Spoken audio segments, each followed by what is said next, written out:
فرماتے کما اخرجک ربک، جیسا کہ آپ کو نکالا آپ کے رب نے من بیتک، آپ کے گھر سے، بالحق کی، حق کے ساتھ، وَإِنَّ فَرِيقًا، اور بے شک ایک جماعت، من المؤمنین، مومنوں میں سے، لَکارِہُونَ، البتہ ناپسند کرتی تھی اسے۔ اچھا جی، اب دیکھیں یہاں پہ بات آ رہی کما اخرجک ربک، جیسا کہ تمہارے رب نے تمہیں گھر سے نکالا حق کے ساتھ۔ اب جیسا کہ کیا بات آ گئی، یعنی اب یہ ایکچولی ایمان والوں کی چھانٹی اور ایمان والوں کی شناخت ہو گئی کہ ایمان والے کون ہیں، کہ اللہ فرماتے کہ جیسا کہ وہ ٹائم پہ کیا ہوا تھا، وہ اس دن کیا ہوا تھا جب آپ صلی اللہ علیہ وسلم کو آپ کے رب نے نکالا گھر سے حق کے ساتھ۔ حق کے ساتھ تو کیا مطلب ہے، جنگ کے لیے جو نکلے تھے تو وہ حق کے لیے گئے تھے، وہ فساد کرنے کے لیے نہیں نکلے تھے۔ مومنین اپنے گھر سے فساد کرنے کے لیے نہیں نکلے تھے، یا آپ صلی اللہ علیہ وسلم فساد یا کوئی باطل کے نظام کے لیے نہیں نکلے تھے۔ تو کہا کہ ایک جماعت مومنوں کی وہ ناپسند کر رہی تھی۔ اب آپ دیکھیں اوپر جو مومنون حقہ بولا گیا ہے نا، تو اس کے آگے یہ بات جو آ رہی ہے کہ مومنوں کی ایک جماعت ناپسند کر رہی ہے اس بات۔ تو یعنی حقیقی مومن ہر کوئی نہیں ہوتا، دیکھا آپ نے، مومن ہوتا ہے، مومنون حقہ نہیں ہوتا۔ اللہ فرماتے نا وہ لوگ کتاب کی تلاوت کرتے ہیں، حق نہیں ادا کرتے، اللہ کے راستے میں مشقت اٹھاتے ہیں، حق نہیں ادا کرتے، اللہ کی قدر جانتے ہیں لیکن ایسی نہیں جیسا کہ حق ہے اس کو جاننا۔ تو یہاں پہ بھی یہ پوائنٹ ہے کہ دیکھو وہ ٹائم پہ کیا ہوا کہ آپ صلی اللہ علیہ وسلم نکلے اور مومنوں کی ایک جماعت اس کو ناپسند کر رہی تھی۔ تو آج نہ اور اب بھی وہ مومن ہوتے ہیں اکثر کہ اللہ کے کام ہمیں نہیں کرنے کا دل چاہ رہا ہوتا، ہم سستی کر رہے ہوتے ہیں، ہمارا موڈ نہیں بن رہا ہوتا، ہمیں اس کی کوئی خاص امپورٹنس نہیں سمجھ آ رہی ہوتی، کیوں، کیا فائدہ ہے اس کے کرنے سے، کیا ہوگا۔ ہم یہ باتیں کر کر کے اپنے آپ کو کیا کر رہے ہوتے ہیں، لیزی ایک فیل کر رہے ہوتے ہیں نا، مطلب سست ہوئے ہوتے اس چیز میں۔ تو جو اللہ کے بندے ہوتے ہیں وہ تو ہر چیز میں بڑے ایکٹیو ہوتے ہیں۔ آیت نمبر 6 میں دیکھیں کہتے ہیں یجادلونک، وہ آپ سے جھگڑا کر رہے تھے، فی الحق، حق کے معاملے میں، بعد ما تبین، اس کے بعد بھی کہ کھل کر سامنے آ چکا تھا، وہ کانما یساقون، ایسے جیسے کہ وہ ہاکے جا رہے ہوں، الی الموت، یساقون یعنی سیق، ساقا کہتے چلائے جانے کو، یعنی جیسے کہ وہ چلائے جا رہے ہیں الی الموت، موت کی طرف، وہم ینظرون، اس حال میں کہ وہ دیکھ رہے ہیں، یعنی جانتے بوجھتے آنکھوں دیکھتے وہ موت کی طرف لے جائے جا رہے ہیں۔ اب کیا بول رہے ہیں، وہ آپ صلی اللہ علیہ وسلم سے مجادلہ کر رہے ہیں، یعنی ڈسکشن کر رہے ہیں، حق کے معاملے میں ڈسکس کر رہے ہو، بحث کر رہے ہو، آرگیو کر رہے ہو، اگر تو حق کے معاملے میں کر رہے ہو۔ اس کے بعد بھی جب کہ واضح ہو چکی ہے، ایک پوری پکچر آپ کے سامنے آ گئی ہے کہ لڑنا اس وقت ضروری ہے، مطلب آپ کو آرگیومنٹ کرنے کی کیا ضرورت تھی جب ایک بات سامنے ہے کہ دیر از نو ادر سیکنڈ تھاٹ، کوئی دوسرا یا کوئی بھی آپ سوچ نہیں سکتے کہ اب یعنی اس کے علاوہ کوئی چارہ ہے یا کوئی حل ہے۔ جب آپ کو نظر آ رہا ہے کہ یہاں پہ کوئی کچھ چیز ہو نہیں سکتی ایکسیپٹ یہ کہ ان سے لڑائی کی جائے، تو پھر تم لوگوں کو کیوں جھگڑے کرنے تھے اور بحث کرنی تھی، ایسے جیسے کہ تمہیں موت کی طرف لے جایا جا رہا اور تمہاری آنکھوں کے سامنے موت آ گئی ہے، یعنی تم کو موت فیس کر رہے تھے تم، ایسے تمہیں لگ رہا تھا، تو اس لیے تم نے کیا بولا کہ بھائی یہ کیوں جانا ہے اور کیا کرنا ہے، حالانکہ ساری سٹوری، ساری باتیں آپ کے سامنے واضح تھی۔ تو یہ وہی والی بات ہے کہ جب ان کے اوپر پہلے کہتے ہیں کہ ہم پر قتال فرض کیا جائے، جب قتال اللہ تعالیٰ فرض کر دیتے نا انسان پر، تو پھر کیا ہوتا ہے، اللہ کیا کہتے ہیں، وہ پھر جاتی ہے، زیادہ تر لوگ کیا ہوتے ہیں اس وقت پیچھے ہٹ جاتے ہیں، پہلے تو یہی کہتے ہیں کہ بس اللہ حکم کریں۔ اس کے بعد فرماتے ہیں آیت نمبر 7 میں وَإِذْ يَعِدُكُمُ اللَّهُ، اور جب تم سے اللہ وعدہ کر رہے تھے، اِحْدَى الطَّائِفَتَيْنِ، دو میں سے ایک کا، دو جماعت، طائفہ دو جماعتوں میں سے ایک کا، أَنَّهَا لَكُمْ کہ وہ تمہیں ملے، وَتَوَدُّونَ اور تم یہ چاہتے تھے، أَنَّ کے غَيْرَ ذَاتِ الشَّوْكَةِ کمزور گروہ والیوں، تَكُونُ لَكُمْ ہو ملے وہ لَكُمْ تمہیں،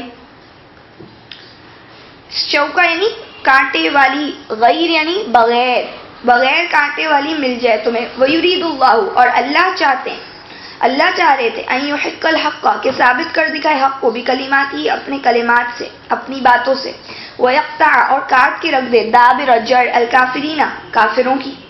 فرمایا کہ اور وہ ٹائم یاد کرو جب تم سے اللہ نے وعدہ کیا دو میں سے ایک جماعت کا۔ اچھا ابھی دو میں سے ایک جماعت کا وعدہ اللہ تعالیٰ نے کیا کیا تھا کہ دو میں سے ایک سے آپ کو کنفرنٹ کرو گے، آپ ان کے سامنے آپ کو جا کے لڑائی کرنی ہے، دو میں سے کوئی ایک جماعت ملے گی۔ تو دو جماعتوں میں ایسا ہوتا ہے نا کہ ایک بہت زیادہ بھائی خطرناک جماعت ہوتی ہے اور دوسری جو ہوتی ہے وہ تھوڑی سی نارمل ہوتی ہے, تھوڑی سی اس سے ہلکی جماعت ہوتی ہے. اللہ کہہ رہے تم لوگ کیا چاہ رہے تھے کہ ہماری اس جماعت سے لڑائی ہو جو اتنی زیادہ طاقتور نہیں. اچھا یہ بات بڑی سمجھنے والی ہے, اس میں اللہ تعالیٰ کی حکمت آپ دیکھیں. کیا کہہ رہے کہ تم چاہ رہے تھے کہ تمہاری اس جماعت سے تمہارا مقابلہ ہو جو اتنی زیادہ مضبوط نہیں ہے, جو بغیر کانٹے والی, یعنی جس سے آرام سے آپ جیت سکتے ہو. اور اللہ کیا چاہ رہے تھے, حق کو اپنی بات سے ثابت کر کے دکھائے. کلمات سے کیا مطلب, اللہ کا کلمہ تو ہو چکا ہے نا, کیا حق تو غالب آئے گئی. تو اللہ چاہ رہے تھے کہ جو میں تم سے وعدہ کر رہا ہوں میں تمہیں دکھاؤں کہ تم بہت ہی زیادہ اسٹرانگ جماعت سے لڑو اور اس کے باوجود تم جیتو. تو اللہ یہ دکھانا چاہتے ہیں. اللہ مجھے اور آپ کو کوالٹی والی چیزیں دینا چاہتے ہیں. اللہ تعالیٰ مجھے اور آپ کو مومنین کو بہت بڑی سکسیس دینا چاہتے تھے. اور مومنین کی آپ دیکھیں حالت, سچویشن, ہم جیسے لوگ ہوں گے نا, ہم بھی نہیں چاہ رہے ہوتے کوئی چیز کے اوپر خواہ مخواہ اپنے اوپر کوئی اور مصیبت لینا. حالانکہ وہ مصیبت نہیں ہوتی, وہ تو حق کو کھول کے رکھ دے گی میرے اور آپ کے سامنے. یہی تو پوائنٹ ہے جو اوپر بیان ہوا کہ حقیقی ایمان والے اللہ پہ بھروسہ رکھتے ہیں. یہاں پہ کس کی کمی ہے, بھروسے کی تو کمی ہے, اللہ پہ بھروسہ نہیں ہے نا اس طرح. ہم کہتے ہیں یہ مشکل بہت بڑی کھڑی ہوئی ہے, اگر میں اور آپ نے اس چیز میں اگر قرآن کا ساتھ دیا یا دین کی باتوں پہ عمل کیا تو بہت ہی مشکل میں آئیں گے. اللہ کہتے کرو اور میں تمہیں دکھاتا ہوں کہ تم مشکل میں نہیں آؤ. جیسے کہ لوگوں نے ان کو ڈرایا کہ تمہارے لیے تو اتنے لوگ جمع ہوئے ہیں, ڈرو. آپ نے پڑھا نا سورہ آل عمران, فزادہم ایمان, اللہ فرماتے ان کا ایمان اور بڑھ گیا. وقالوا حسبنا اللہ ونعم الوکیل, انہوں نے کہا ہمیں تو اللہ کافی ہے اور بہت ہی اچھا اللہ کارساز ہے. اللہ کیا فرماتے, فانقلبوا بنعمت من اللہ وفضل, وہ اللہ کا فضل اور اللہ کی رضامندی لے کے لوٹے. ان کو کوئی تکلیف نے چھوا تک نہیں, اور وہ اللہ کی رضامندی کے ساتھ یعنی واپس لوٹے. وہ تو سکسیسفلی, اور اللہ کی سب سے بڑی, اللہ ان سے راضی تھے, اس سے بڑی اور کیا چیز ہوگی. یعنی اللہ بندے کو کہتے تم سٹیپ تو لو, تم آگے تو بڑھو, میں تمہیں اتنی بڑی کامیابی دینا چاہتا ہوں, میں دنیا کو دکھانا چاہتا ہوں کہ دیکھو حق حق آ کے رہتا ہے اور حق حق ہو کے رہتا ہے اور باطل مٹ کے رہتا ہے. تو یہاں پہ یہ پوائنٹ تھا کہ یہ تم نے کیا کیا اس وقت, جو ہے تمہاری اتنی زیادہ موٹیویشن اتنی لوز کیوں ہوئی تھی, کیونکہ تم حقیقی ایمان والے نہیں تھے. اور دیکھو تم نے اس وقت جدال کیا رسول سے, حالانکہ حق واضح ہو چکا تھا, تمہیں تو لگا بس ہم مریں گے. تو اس وجہ سے اللہ فرماتے ہیں آیت نمبر 8 اور 7 میں جو آپ نے اینڈنگ پڑھی, اور جڑ کاٹنا چاہتے تھے اللہ کافروں کی, وَيَقْطَعَ دَابِرَ الْكَافِرِينَ. اچھا جی, آیت نمبر 8 میں دیکھیں, لِيُحِقَّ الْحَقَّ, تاکہ سچ کو سچ کر دکھائے, وَيُبْطِلَ الْبَاطِلَ, اور جھوٹ کو جھوٹ کر دے, وَلَوْ كَرِهَ الْمُجْرِمُونَ, اگرچہ ناگوار گزرے مجرموں کو. کیا چاہتے تھے اللہ, سچ کو سچ کر دکھائے, باطل باطل ہو کے رہے. آج جب میں اور آپ سچ بولتے ہیں یا دین کی کوئی بات کہتے ہیں جو لوگوں میں رائج نہیں ہوتی, یا کوئی ایسی بات کے خلاف بات بول دیتے جو ہمارے یہاں معاشرہ بڑے آرام سے سالوں صدیوں سے کرتا چلا رہے ہیں, تو اس وقت وہ سٹینڈ لینا بہت ڈیفیکلٹ ہوتا ہے. اس وقت وہ زبان سے الفاظ حق کے نکالنا بڑا مشکل ہوتا ہے کہ سارے لوگ آپ کے اوپر چڑھائی کرنے کے لیے کھڑے ہوتے ہیں. تو اس وقت بولیں کیوں, کیونکہ حق کے لیے تھوڑی سی مشکل آئے گی لیکن لوگوں تک حق پہنچے گا. اس طرح آپ اور مجھے کس طرح حکمت کے ساتھ وہ بات کو بتانا ہے, نہیں بتائیں گے تو کون بتائے. ہم جب تک یہ کوئی چیز پہ ضرب نہیں لگائیں گے, ہٹ نہیں کریں گے کوئی چیز کو, اس کے اندر کریکس کیسے پڑیں گے. تو یہ ضروری ہے نا, اس کی ایک پلیس ہے. اللہ کہہ رہے بولو حق کے اوپر رہو, اور حق کو اللہ آپ کر دکھاتے ہیں. تو آپ اور میرا تھوڑا سا عمل جو ہے وہ انشاءاللہ کیا کرے گا, اس باطل کا خاتمہ کرنے میں ہمارا ایک پارٹیسپیشن ہو جائے گا. اور مجرموں کو تو ناپسند ہی آتی ہے نا یہ چیزیں, جو غلط کام کر رہے ہوتے ہیں ان کو کب اچھی لگتی ہے یہ چیزیں. تو ہمیں تو بولنا ہے, سمجھانا ہے, لیکن حکمت کے ساتھ. آیت نمبر 9 میں دیکھ, استغیثون, جب تم فریاد کر رہے تھے ربکم, اپنے رب سے, فاستجاب لکم, استجاب, تو اللہ نے قبول کر لی تمہارے لیے, انی ممدکم, کہ میں تمہاری مدد کروں گا, بِأَلْفٍ مِّنَ الْمَلَائِکَةِ, 1000 فرشتوں سے, مردفین, جو لگاتار آتے چلے جائیں گے. اب اللہ کیا فرمائے, یعنی جب کیا ہو رہا تھا, اس وقت کیا ہو رہا تھا, جب تم اپنے رب سے فریاد کر رہے تھے اور اللہ نے تمہاری دعا کو قبول کیا. کیوں, کیونکہ تم اللہ کے راستے میں نکلے تھے, تم اللہ کو جواب دے رہے تھے, تو اللہ تم کو جواب دے رہے تھے. تم اللہ کی بات مانو گے تو اللہ تمہاری مدد کریں گے نا, ان تنصروا اللہ ینصرکم, اگر تم اللہ کی مدد کرو گے اللہ تمہاری مدد کریں گے. وَيُثَبِّتْ أَقْدَامَكُمْ, تمہارے قدموں کو بھی جما دیں گے. تو تم جب اللہ سے فریاد کر رہے تھے تو اللہ نے تمہاری فریاد کو سنا, اور تمہاری فریاد کو کس طرح سنا اور جواب کیسے دیا, اور کہا کہ میں تمہاری مدد کروں گا 1000 فرشتوں سے جو لگاتار اتریں. اب یہ 1000 فرشتے کون سے, جب ہم دیکھتے ہیں ہم نے پیچھے سورہ نساء میں سورہ آل عمران میں 123 میں یہ بات پڑھی تھی کہ اللہ نے تمہاری مدد کی تھی بدر کے موقع پر، وَأَنْتُمْ أَذِلَّةٌ، جبکہ تم نہتے تھے، فَاتَّقُوا اللَّهَ لَعَلَّكُمْ تَشْكُرُونَ، تو اللہ سے ڈرو تاکہ تم شکر کرو. تو اللہ نے باقاعدہ وہاں پہ ورڈ یوز کیا بدر کا. اور عام جو ہماری ہسٹری میں جو مشہور ہے وہ احد مشہور ہے، جس میں مسلمان شکست کھائے اس وقت، جس کو آپ نے بڑا ڈیٹیل میں پڑھا تھا سورہ آل عمران میں. تو وہاں پہ جو اشارہ کیا گیا تھا نا کہ تم لوگ آج پھر تم لوگ ایسے ہوپ لیس ہو کر ایسے بیٹھے ہوئے ہو، سست ہوئے ہوئے ہو، اور تم جو ہے اپنے اندر حوصلہ شکنی محسوس کر رہے ہو. تو تم دیکھو تمہاری اللہ نے مدد نہیں کی تھی بدر کے موقع پر جبکہ تم نہتے تھے. تو اب وہاں پہ اللہ نے بولا تھا اگر تم صبر اور تقوی کے ساتھ آؤ گے تو تمہاری 5000 فرشتوں سے مدد کروں گا، اور پہلے بھی کہا کہ تمہاری 3000 فرشتوں سے مدد کروں گا. یہاں پہ ابھی 1000 فرشتوں کی بات آئی تو یہ ڈفرینٹ کیس ہے، وہاں پہ وہ ڈفرینٹ بات بتائی جا رہی تھی. سمجھ رہی، دو الگ الگ جنگیں ہیں. تو یہاں پہ کہتے ہیں کہ تمہاری اللہ نے بولا تھا کہ میں تمہاری مدد کروں گا 1000 سے. اس کا مطلب ہے اس وقت آرمی یا لوگ جو تھے وہ کم تھے، اسٹارٹنگ پیریڈ ہے، اور اس وقت کیا تھا وہ زیادہ لوگوں کی فوج کے سامنا آمنا ہو رہا تھا. تو اللہ تعالیٰ نے اس کے حساب سے ان سے وعدہ کیا. اب کیا کہتے ہیں، پھر دوبارہ کہتے ہیں آیت نمبر 10 میں دیکھیں کیا فرماتے ہیں، وَمَا جَعَلَهُ اللَّهُ، اللہ نے نہیں بنایا اس کو، إِلَّا بُشْرَىٰ لَكُمْ، إِلَّا بُشْرَىٰ وَلِتَطْمَئِنَّ بِهِ قُلُوبُكُمْ، مگر خوشخبری اور تاکہ مطمئن ہو جائے، بِهِ اس کے ساتھ، قُلُوبُكُمْ تمہارے دل، وَمَا النَّصْرُ إِلَّا مِنْ عِنْدِ اللَّهِ، اور نہیں آتی کوئی مدد مگر اللہ کے پاس سے. إِنَّ اللَّهَ عَزِيزٌ حَكِيمٌ، بے شک اللہ غلبے والے حکمت والے. فرماتے ہیں کہ یہ وہ ٹائم یاد کرو کہ میں نے تمہارے لیے یہ بھی تمہاری دعا کو قبول کیا، 1000 فرشتوں سے تمہاری مدد کا جو میں نے تم سے وعدہ کیا تھا.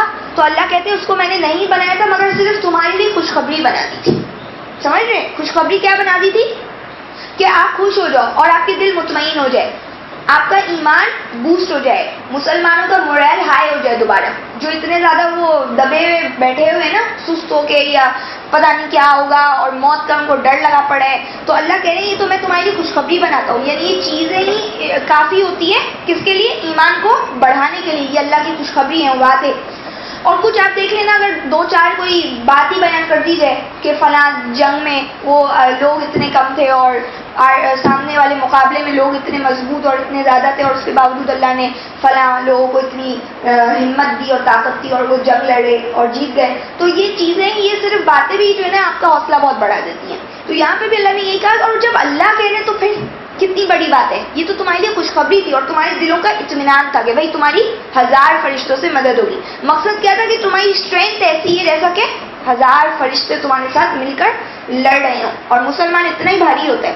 آپ انشاءاللہ بھی آگے بھی سورہ انفال میں پڑھیں کہ اللہ تعالیٰ کے کیا وعدے تھے. تو کہتے ہیں کہ مدد نہیں آتی مگر اللہ کے پاس سے. میں اور آپ کیا کر سکتے ہیں، اپنا کچھ بھی، مدد تو اللہ کے پاس سے آتی. ہم کچھ بھی نہیں ہیں، ہم کوئی بھی کام میں آپ دیکھ لیں ہماری کوئی اوقات ہی نہیں ہے. واقعی ہم لوگ یوز لیس لوگ ہیں، ہمارے پاس کوئی طاقت نہیں ہے. یہ تو اللہ ہوتے جو ہماری مدد کر رہے ہوتے. کسی بھی چیز میں آپ دنیا کے کسی بھی اسٹیپ پہ دیکھ لو جا کے، چاہے پڑھائی لے لو، چاہے آپ اپنے گھر کو ہینڈل کرنا بول لو، چاہے آپ اپنا بزنس دیکھ لو، چاہے آپ لوگوں سے جو ڈیلنگز ہوتی ہیں، معاملات ہوتے ہیں، خاندانی ہوتے ہیں، جس بھی سطح پہ آپ دیکھ لو اللہ ہی ہماری مدد کر رہے ہوتے ہیں. ہم کچھ بھی نہیں کرتے، ہم تو تھوڑا سا قدم اٹھاتے ہیں. تو اللہ فرماتے ہیں مدد تو ساری اللہ کے پاس سے آتی ہے اور اللہ غلبے والے حکمت والے. آیت نمبر 11، اذ یغشیکم النعاس، اور جب طاری کر رہے تھے اللہ تم پر نعاس بنود کی، امنتاً تسکین کے لیے، منہ اپنی طرف سے، وَيُنَزِّلُ عَلَيْكُم مِّنَ السَّمَاءِ، اور نازل کر رہے تھے تم پر آسمان سے مان پانی، لِيُطَهِّرَكُم تاکہ تمہیں پاک کر دیں، بھی اس کے ذریعے، وَيُذْهِبَ اور دور کر دیں، عَنْكُم تم سے، رِجْزَ الشَّيْطَانِ شیطان کی نجاست، وَلِيَرْبِطَ اور مضبوط کر دے، عَلَىٰ قُلُوبِكُم تمہارے دلوں کو، وَيُثَبِّتَ اور جما دے، بھی اس سے، الْأَقْدَامَ تمہارے قدم. دیکھیں رکوع سٹارٹ ہو رہے، بات کنٹینیو چل رہی ہے. ایک دوسری بات بیان کی جا رہی ہے کہ جب تم پر اللہ تعالیٰ نے اونگ امن والی غنودگی ڈال دی، تھوڑی سی آپ کو، جیسے آپ کہتے ہیں نا ہم نے نیپ لے لی، اس طرح کی آپ کو تھوڑی سی غنودگی آ گئی، وہ امن والی تھی. یعنی اس نے آپ کو کیا کیا، یہ چیزیں ریفریشنگ ہوتی ہے نا آپ کے لیے، اور تم پر آسمان سے پانی اتارا تاکہ تم سے شیطان کی رجس ہٹا دے. یہ شیطان کی رجس کیا تھی، یعنی یہ